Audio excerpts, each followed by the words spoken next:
पहले आप कहते थे मेरे बाबा कांग्रेसी हैं, अब कहते मेरे बाबा योगी आदित्यनाथ हैं। देखिए सही है, पहले के वक्त में वही पार्टी थी, वही देश। बोलते ना आप हम लोग को जब कुछ समझ में नहीं थी, एक ही परिवार चला रहा था, वो परिवार कैसे चला रहा था कुछ मालूम नहीं, ऐसा लगता था बस यही लोग हैं यही चलाएंगे। अंग्रेज चले के बाद में इनके हाथ सब कुछ आ गया, वही लोग हम लोग को ऑपरेट कर रहे थे, हम लोग उन्हीं के अनुसार चल रहे थे। जब तक एक मोदी जी जैसा चेहरा आके आपको बताया नहीं कि नहीं देश ऐसे चलता है, देश इतना विराट हो सकता है, विश्व गुरु भी बन सकता है, देश को तुम पाकिस्तान नहीं तो डरा दे, चाइना जिसका मन करे वो आके हमको लतिया दे गरिया दे, जिसका मन होता था। आप बताया कि ये भारत है।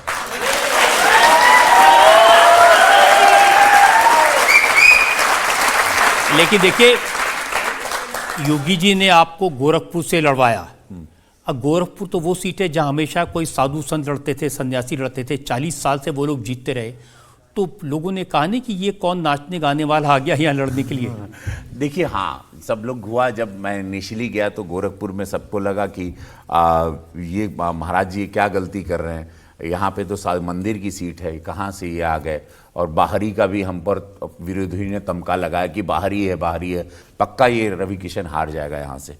और लेकिन हमको ऐसा लगा बाहरी मैं बड़ा चिंता में पड़ गया। रोज़ चुनाव में मैं दौड़ूं, रोज़ घूम के आऊँ, पूरा काला हो गया था 45-47 डिग्री। और रोज़ साथ में ही चलने वाले रात को अरे लगा था तो हर चुनाव लेटल हुआ, खड़ा ना भइल। हम बोले हाँ, तो बोले अभी तक लेटा हुआ है, खड़ा नहीं हुआ चुनाव। हम बोले चुनाव खड़ा कैसे होगा, बोले तुम बाहरी हो। हम बोले ये तो बड़ा, मतलब एकदम आंखों में आंसू आ गए। हम बोले इतना मेहनत कर रहे हैं और अब हार नहीं सकते हैं, अब तो कुछ भी हो जाए। और कैसे भी मैं बोला बाहरी, तो माँ से बात हुई हमारे, पता चले कि मैं वहीं गोरखपुर का हूँ। और मैं बोला कैसे, बोले तुम शुक्ला हो, तुम गर्ग गोत्र के हो, और मामखोर गोरखपुर में एक जगह है, वो गांव को ढूंढो। वो गांव ढूंढे, वहाँ 5 बजे सुबह में निकल गए बड़हलगंज के पास। मामखोर एक गांव है जहाँ पे शुक्ला, जो जितने भी वर्ल्ड के शुक्ला हैं वहीं पाए जाते हैं, वो गर्ग गोत्र के। वहाँ गए, वहाँ मिट्टी देखे, वहीं सिर ही घुसाड़ दिए और वही फोटो खिंचवाए कि देख लो बाहर ही नहीं हूँ, इसी मिट्टी से धस के निकला हूँ बाहर। तो सुपरस्टार रवि किशन तब रवि किशन शुक्ला होकर अवतरित हुए। देखिए राजनीति में रजत भाई जब भी आप सर आएंगे ना, तो लोग, आप राजनीति में आप लोग भी आओगे ना, आपका पूरा खानदान अगला पिछला कौन कहाँ पूरा खोद डालेंगे आपको। तो कोई जिसको अपने बारे में जानना है या जनवाना है कि मैं कौन हूँ, आप वो राजनीति में आप फॉर्म अपना भर दीजिए, नामांकन करिए, पूरा विरोधी आपको खोद डालेगा पूरा।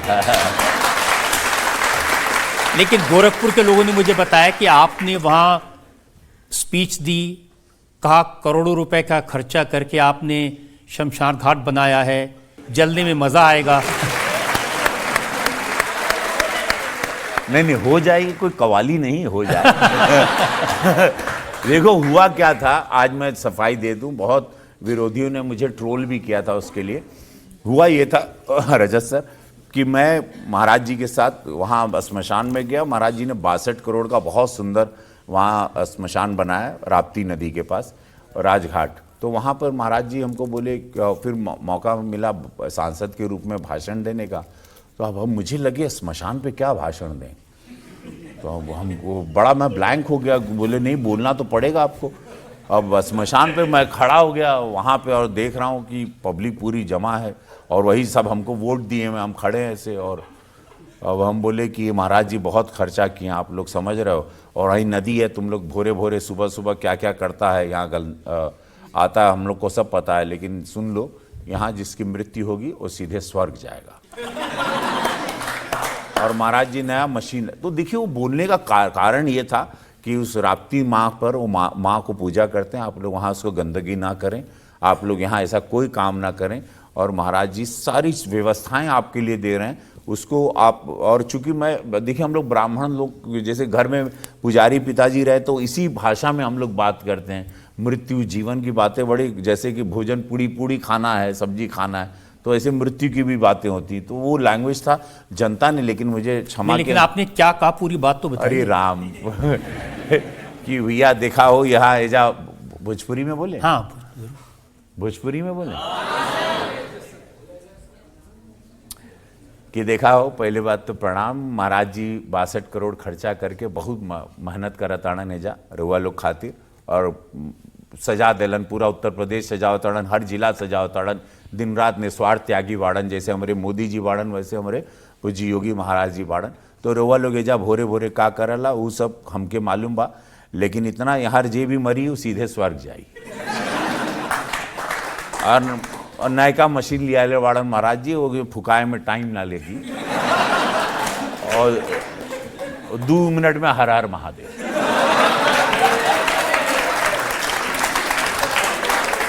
वो हाँ, जो पैखाना करेगा वो नर्क में जाएगा, जो पैखाना नहीं करेगा स्वर्ग में जाएगा।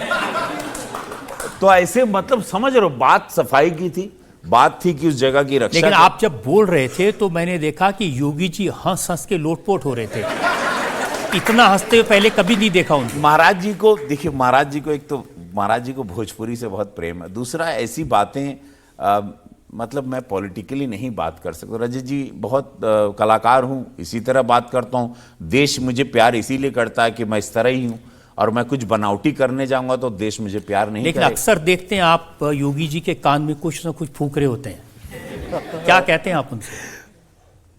का हालवा महाराज जी, और सब बढ़िया, वो भोजपुरी बोलते हैं, उनको भोजपुरी आज मैं पहली बार बता रहा हूँ आपकी अदालत में, जनता की अदालत में। मैं हमेशा कुछ भी बात करता हूँ उनसे भोजपुरी में बात करता हूँ, और उनको बहुत पसंद है, महाराज जी को बहुत प्रिय लगती है भोजपुरी। आप उनको कहते हैं कि आपका बुलडोजर बड़ा पसंद है मुझे?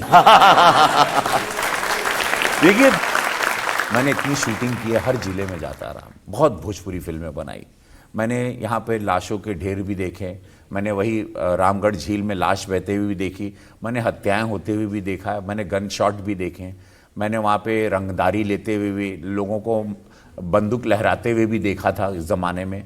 और वही 2017 के बाद जब महाराज जी आए, और उसके बाद कानून व्यवस्था को, नियम को, जैसे उन्होंने डबल इंजन सरकार के साथ संभाला, आज नहीं तो पहले 4-4 जिले एक माफिया चलाते थे यूपी में, और ये जो फिल्मों में हम लोग कहानी भी वही बताते थे कि राइफल चल रही, ये चल रहा है, अब किसी की हिम्मत नहीं है। तो ये बुलडोज़र इसलिए कि आप समाज की बहन बेटियों को डराओगे, आप रंगदारी वसूल करोगे, आप हत्या करोगे, बच्चों को डराओगे, लोगों को समाज में भय पैदा करोगे, तो बुलडोज़र ज़रूर चलेगा, आपको मिट्टी में ज़रूर मिलाया जाएगा। और महाराज जी जो कहते हैं वो करते हैं, अगर वो कहते हैं मिट्टी में मिलाएंगे तो मिट्टी में मिलाएंगे। इसीलिए आपने वो डायलॉग उनके बोला, जली को राख कहते हैं। हाँ, इसीलिए कहा मैंने कि जली को आग कहते हैं, जली को आग कहते हैं, बुझी को राख कहते हैं, और ये राख से बनल बारूद को योगी आदि